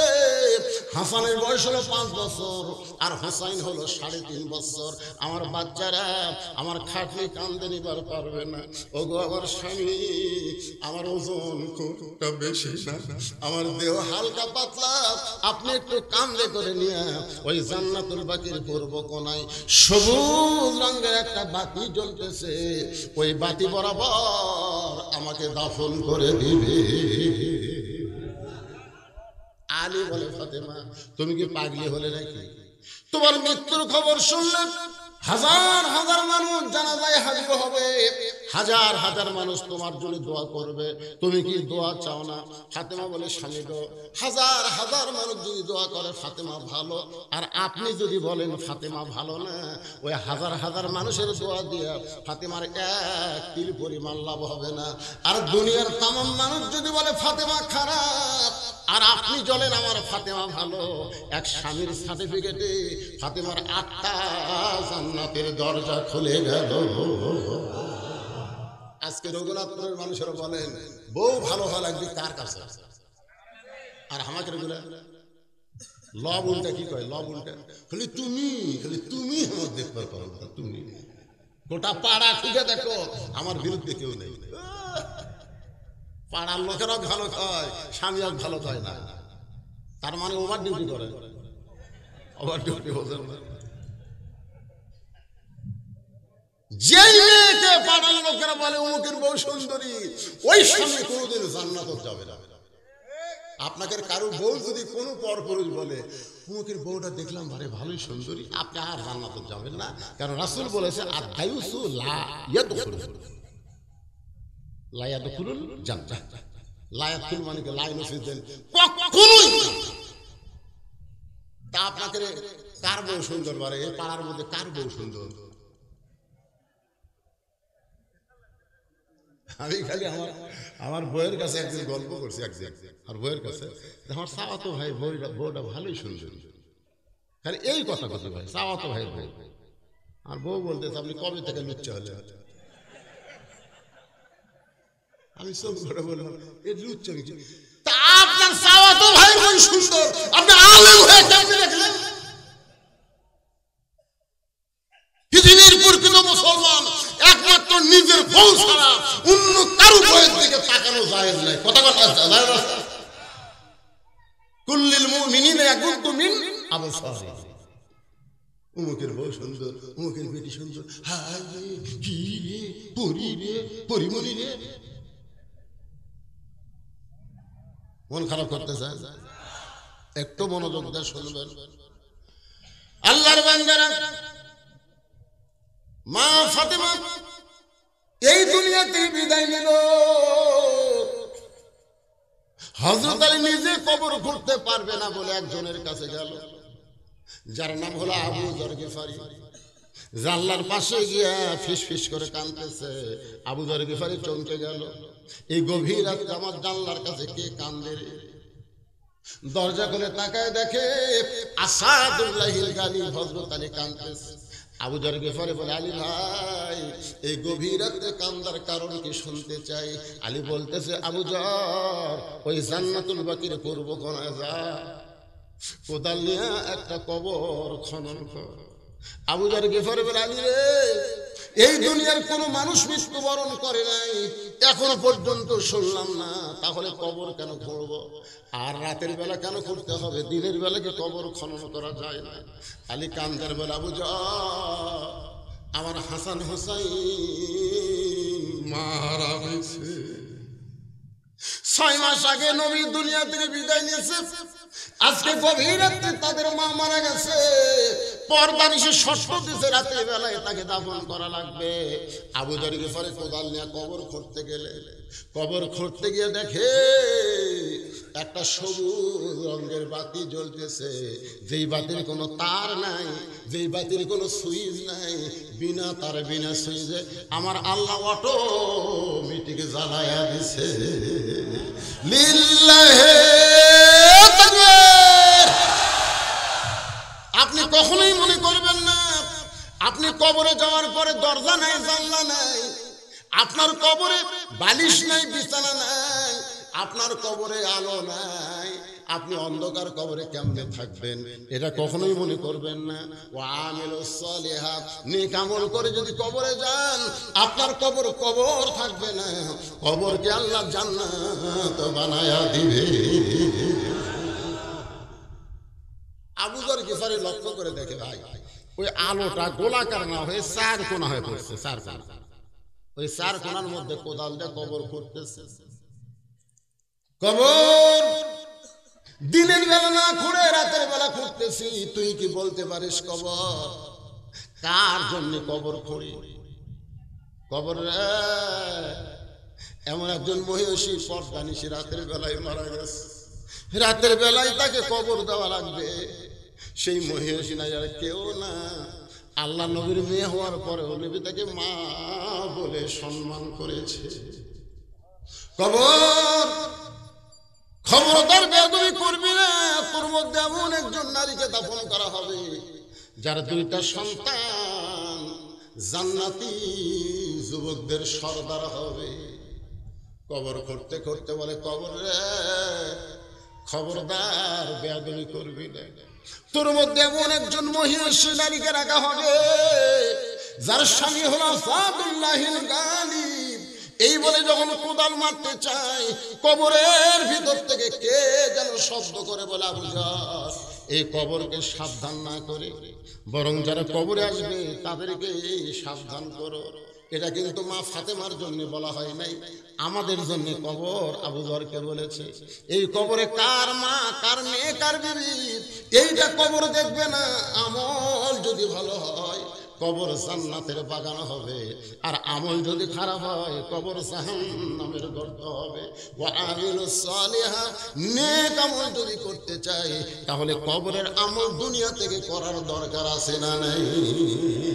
এজন্য একজন একটা গজল গাইছে, গাবো কিন্তু যেদিন ডাক পড়িবে কবর মাঝে যাইতে জোগাড় কিছু করছ বন্ধু তার মাঝে বিছাইতে। গভীর রাত্রে হযরত আলী ফাতেমাকে নিয়ে ওই জান্নাতুল বাকির পূর্ব কোণায় আবু জর বলে চিৎকার দেয়, কিন্তু আবু জর কোদাল ফাইলা দিয়ে কোথায় যেন পালায়ে গেছে। নিজে দাফন করার পর আল্লাহর কাছে বলতেছে, আল্লাহ আমার ফাতেমারে তুমি কবুল করে নাও। আল্লাহ সারা জীবন যে মেয়েটা পর্দার মধ্যে ছিল, আল্লাহ তুমি তাকে কবুল করে নাও। এ দোয়া করার পরে আলী তাকায় দেখে সামনে কয়েকটা পুরাতন কবর দেখা যায়। এইমাত্র ফাতেমার কবর দিছে, সেই নতুন কবর আর দেখা যায় না। আলী কবর দিয়া আলী আর কবর খুঁজে পাচ্ছে না। আলী চিৎকার করে বলে, ফাতেমার কবর এখনই কবর দিলাম, সেই কবরটা কোন জায়গায়? কে যেন ডাকতে বলে, আলী রে আমার ফাতেমা পর্দা নিশি, আমি আল্লাহ জোহরা ডিগ্রি দিয়া ফাতেমার কবরটাকে কিয়ামত পর্যন্ত পর্দা করে দিয়েছি। আমার মায়েদের জন্য ওয়াজ হলো, মা ওই ফাতেমার সঙ্গে যদি জান্নাতে যাওয়ার চান তাহলে ঈমানের পরে মেয়েদের 1 নম্বর আমলের নাম কি? আরো জোরে। আর পুরুষের 1 নম্বর কি? কোন জায়গা? একটা রফিকুল আলম একটা গান গাছে, বৈশাখী মেঘের কাছে জলছে তুমি কাঁদবে, কারণ বৈশাখী খালি বৃষ্টি হয় না, ভাঙ্গা চুরা দেয়। ঠিক কিনা? আমরা আল্লাহকে বলবো, আল্লাহ রহমতের বৃষ্টি দাও, তাপ দাও, কমে দাও। জোরে গান ঠিক কিনা? কৃষকের আবাদ গুলো সব যেন বাড়িতে রহমত বরকতে আল্লাহ নিয়ে আসা তাওফিক দেয়। জোরে বলে আমিন। এখন সূরা সূরার কমপক্ষে 2টা বিষয় আমি কিছু আলোচনা করলাম। একটা হলো ঈমান, একটা হলো আমিলুস সালিহা। এখন 3 নম্বর বিষয় হলো ওয়াতাওয়াসাউ বিল হক। শুনবেন না? সূরা আসরের তাফসীর হচ্ছে ওয়াতাওয়াসাউ বিল হক। গত পরশু দিনে হক খারাপ আছে, তার নাম হলো মামুনুল হক। সাইরিয়া দিবার নাটক করছে ভাই, সেই সন্ধ্যার থেকে সব ফেসবুকে পোস্ট করতেছে, মামুনুল হক মুক্ত বাতাসে, মামুনুল হক মুক্ত বাতাসে। রাত 12টার পর শুনে যাচ্ছি, যাওয়ার সময় ফেসবুকে দেখতেছি বের হয়ে দিল না, বের করে দিল। হকের যা অবস্থা ভাই, হাজার হাজার মানুষ খাওয়া দাওয়া করতেছে, হাজার হাজার মানুষ খাওয়া দাওয়া করতেছে। সাইড দেখ পাগল যাচ্ছে আর বলতেছে মানুষ নাই রে, মানুষ নাই। হাজার হাজার মানুষ খাওয়া দাওয়া করতেছে, আর এক পাগলা কয় মানুষ নাই রে, মানুষ নাই। সবাই হাসতেছে, পাগলে কেনা কয়, ছাগলে কেনা কয়, হেমায়ত করতে কয় দেখে ছাড়া পাওয়া। কিন্তু এক লোক চিন্তা করে, মানুষ যদি না থাকে তাহলে হামি কি? ওই পাগলার কথাটা ধরিছে, আস্তে আস্তে খাওয়া বাদটা পাগলার কাছে গেছে। পাগলার কাছে বলে দেখে, ভাই তুই যে কইলি মানুষ নাই, মানুষ নাই, তাহলে এরা কে খাচ্ছে? তুই যে বললি মানুষ নাই রে, মানুষ নাই, তাহলে এরা খাচ্ছে কে? বলে দেখবার চাস না শুনবার চাস? তুই কয় ভাই রে সারা জীবন তো শুনে আসলাম রে, আজকে একটু দেখবার চাস। তাও দেখবার চালে সাইডে থাকবে, সাইডে নিয়ে যায়, একদম বাম হাত আলোক করছে, এখন তাকায় দেয়, তাকায় দেখে 15-20 জন মানুষ, বাদ বাকি সব শিয়াল। এই হাজার হাজার মানুষের মধ্যে 15-20 জন মানুষ, বাদ বাকি সব শিয়াল। ভাই কি দেখলাম? চুপ চুপ চুপ। কলিকালের জামানা, হক বলতে মানা, আসল কথা বললে তোমায় জেলে দিবে রে, আসল কথা বললে তোমায় মারবে রে। যা দেখছিস দেখছিস বলিস না, মানব রূপী সবাই শয়তান, কিন্তু মানবীয় স্বভাব মাত্র 15 জন। ওই 15 জন খাবার পাইয়া বিসমিল্লাহ বলে শুরু করেছে, আল্লাহুম্মা বারিক লানা ফিমা রাযাকতানা। মানুষ খাওয়াতে পারে না, খাওয়ায় আল্লাহ। এই বিশ্বাস যারা করে ওই 15-20 জন, আর বাদ বাকি যারা খায় এরা মানব রূপী জানোয়ার। আজকে আপনারা বলেন, আমাদের বাংলাদেশে মানুষ বেশি না জানোয়ার বেশি? আপনারা বলেন তো দাঁড়ায় যারা পেশাব করে এটা মানুষের চরিত্রে কি কথা বলেন? একটু মনোযোগ দিয়ে শুনবেন, হক কথা যখন বলবেন। আমার আল্লাহ একটা বিধানের আয়াতেরকে সামনে নিয়ে বলতেছি ভাইজান, ঘটনা ঘটেছে 5 বিবি। জোরে গান কোথায়? আমি মোবাইল করে বললাম 5 বিবির মুয়াজ্জিন, বুঝলেন? আমাকে বলতে হুজুর হক কথা, হকের ওয়াজ শুরু হয়ে গেছে। কেমন আছেন? আপনার যেমন বললেন হুজুর আপনি কেমন আছেন? আমি বললাম আলহামদুলিল্লাহ। আমি বললাম মুয়াজ্জিন সাহেব আপনি কেমন আছেন? কয় নাউজুবিল্লাহ। আমি চমকে উঠলাম, মুয়াজ্জিন সাহেব নাউজুবিল্লাহ কেন? বলে হুজুর নাউজুবিল্লাহ বলার কারণ হলো আযান হচ্ছে, ইকামত হচ্ছে, কিন্তু ইমাম নাই। কি খেয়াল করছেন? আযান হচ্ছে, ইকামত হচ্ছে, কে নাই? ইমাম নাই। আমি কইলাম ইমাম নাই কেন? মুয়াজ্জিন বলতেছে আজ কয়েকদিন হলে ইমামকে পুলিশ খুঁজতেছে, এই জন্য ইমাম পুলিশের ভয়ে গা ঢাকা দিচ্ছে। আমি কইলাম মুয়াজ্জিন তোমাদের গ্রামে ইমাম কি সবচাইতে খারাপ? মুয়াজ্জিন বলে হুজুর আমাদের 7 পাড়ার মধ্যে ইমামের চাইতে ভালো কোনো মানুষ নেই। তাই বললাম তাহলে সেই ইমামকে পুলিশ খোঁজে কেন? তো মুয়াজ্জিন বলতেছে আমি তো জানি না। আমি বললাম বেটা তুমি আকামত দাও, মুয়াজ্জিন মেহরাবের মধ্যে যায়, আর মুয়াজ্জিনকে পুলিশ খোঁজে তুমি জানো না? তদন্ত করো। মুয়াজ্জিন 2 দিন পরে আমাকে মোবাইল করে বলতেছে হুজুর ইমামের মারাত্মক দোষ আছে। আমি চমকে উঠলাম, একেবারে ইমামের মারাত্মক দোষ আছে, সেই দোষটা কি? মুয়াজ্জিন বলতে হুজুর ইমাম বিশ্বাস করে ওয়াতাওয়াসাবিল হক, হক কথাটা ভালো করে শুনবেন। ইমাম বিশ্বাস করে মসজিদ আল্লাহ, গোটা বাংলাদেশও আল্লাহ। আপনার বলেন তো ইমামের বিশ্বাস ভুল না ঠিক? মসজিদ কার? বাংলাদেশ। ইমাম বিশ্বাস করে শুধু মসজিদ আল্লাহর করলে হবে না, গোটা বাংলাদেশ আল্লাহর করতে গেলে এই মসজিদের আইন বাংলাদেশে চালু করতে হবে, আল্লাহর কোরআন অনুযায়ী চলা লাগবে। ইমাম গোপনে গোপনে কোরআনের দল করে, ইমাম গোপনে গোপনে ইসলামে আন্দোলন করে। এই খবর কে যেন থানায় দিছে, তখন থেকে পুলিশ ইমামকে খুঁজতেছে। সুবহানাল্লাহ, এটা সুবহানাল্লাহ। ওয়ালা নাবলুওয়ান্নাকুম বিশাইইম মিনাল খাউফি ওয়াল জুই ওয়া নাকসিম মিনাল আমওয়ালি ওয়াল আনফুসি ওয়াস সামারাতি ওয়া বাশশিরিস সাবিরিন। 4 নম্বর বিষয় হলো ওয়াতাওয়াসাবিস সবর। ভাইজান তড়ি ঘড়ি করে কথাগুলো শেষ করতেছে, একটু মনোযোগ দেন। আপনার বলেন তো যে মেয়ে বিয়ে হওয়ার পরে কোনোদিন বাচ্চা হয় নাই, ওই মেয়ে কি প্রসব বেদনা জানে? জোরে গান জানে? পেটে বাচ্চা আইছে, সবাইকে বলে আমি মা হব, কিন্তু মা হওয়ার দেখলি ঠেলা রে। তুই তো জানিস না, যখন বাচ্চা হবে 5-7 দিন আগে থেকে বেদনা শুরু হয়। আমি আর বউকে কইছিলাম যে মেয়েদের যখন প্রসব বেদনা শুরু হয়, এই বেদনাটা কোন জায়গা শুরু হয়? আমার ধারণা হলো বাচ্চা নিজে বের হবে, মিছিল বেদনা হবে, আমার ধারণা। কি তার বউ কয় না গো, এই কলজা কামড়া ধরে এমন ব্যথা শুরু হয়ে যায়, মা চিল্লাই বলে মরে যাবো, বিষ খাবো, গলার দড়ি দিব, এই জীবন আর আমি রাখবো না, এত কষ্ট সহ্য করতে পারবো না। সঙ্গে সঙ্গে দাদি নানি দৌড়ে এসে করে ধাক্কায় ধাক্কায় ঘরের মধ্যে নিয়ে যায়, বিছনায় শোয়ায়, ঠান্ডা পানির মধ্যে নরম কাপড় চুপড়ায় কপালে দিয়া বলে ধৈর্য ধর, তোর পায়ের তলে সন্তানের জান্নাত। ধৈর্য ধর, ধৈর্য ধর, সন্তানের মা হবে, এত কষ্ট করবে, মরে যাওয়ার কথা বলিস কেন, বিষ খাওয়ার কথা বলিস কেন? ধৈর্য ধর, ওয়াতাওয়াসাবিস সবর, ধৈর্য ধর।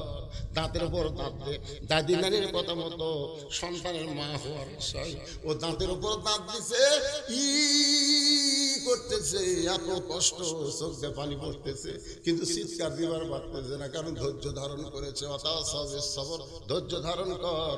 এক সময় ধাইমা বাচ্চা টান মারছে, প্যাঁ প্যাঁ করে বাচ্চা কাঁদতেছে, দাদি নানি তাকে দেখে বাচ্চার প্রসবের যন্ত্রণায় মা বেহুশ হয়ে গেছে। ওই বাচ্চাকে গোসল করানোর পর ওই বাচ্চা এই বেহুশ মায়ের বুকের উপরে যখন সন্তান দেয়, ওই মা সন্তানের দেহের পরে যে হুঁশটা ফিরে পায়, হাতের মধ্যে নিয়ে বাচ্চারে চুমা খায়। দাদিনানি তিরস্কার করে বলে, লাত্তি মার, এর ফাইলা দে, এর গলার টিপি মাইরে মার, মার, এরই জন্য তুই গলার দড়ি দিবার চাইছিলি, এর জন্য তুই বিষ খাবার চাইছিলি, এরই জন্য তোর এত কষ্ট হলো, এর তুই বুকে আদর করিস কেন? মা তখন মুসকি মুসকি হাসের বলে, দাদি, এত সুন্দর একটা সন্তান বুকের উপর পাওয়ার সাথে সাথে আমার প্রসবের সব কথা আমি ভুলে গিয়েছি। আজকে বাংলাদেশে যারা রিমান্ডে গেল, ফাঁসিতে গেল, জেলে বন্দি হলো, নানা রকম কষ্ট হলো, খুন হলো, গুম হলো, রক্ত দিল, প্রসব বেদনার মতন কষ্ট শুরু হয়ে গেছে। ভাই, মনে করেন না যে মরে যাব, গলায় দড়ি দেবো, বিষ খাবো, ইসলামে আন্দোলন ত্যাগ করবো না রে, না। এই কষ্টের মধ্যে দাঁতের উপর দাঁত দিয়ে যারা ধৈর্য ধারণ করবে, মা যেমন কষ্টের পরে তার সন্তান বুকে পায়, এই বাংলার জমিনে শুধু কোরআনের ওয়াজ না, আল্লাহর কোরআন দিয়ে একদিন বাংলাদেশ চলবে। যারা রক্ত দিয়েছে, যারা জীবন দিয়েছে, যাদেরকে ফাঁসি দেওয়া হয়েছে, তাদের আত্মা তখন জান্নাতের শান্তি পাবে। ধৈর্য ধরার দরকার আছে না নাই? হ্যাঁ, এই জন্যে আজকে সূরা আসরটা দীর্ঘ সময় ধরে আপনাদের সামনে আলোচনা করলাম। আল্লাহ বক্তা শ্রোতা সবাইকে আমল করার তৌফিক দান করুক, সকলে বলে আমিন। একজন উঠবেন না, আমি একটা মাজলুম মুসাফির, আপনাদের নিয়ে দোয়া করবো।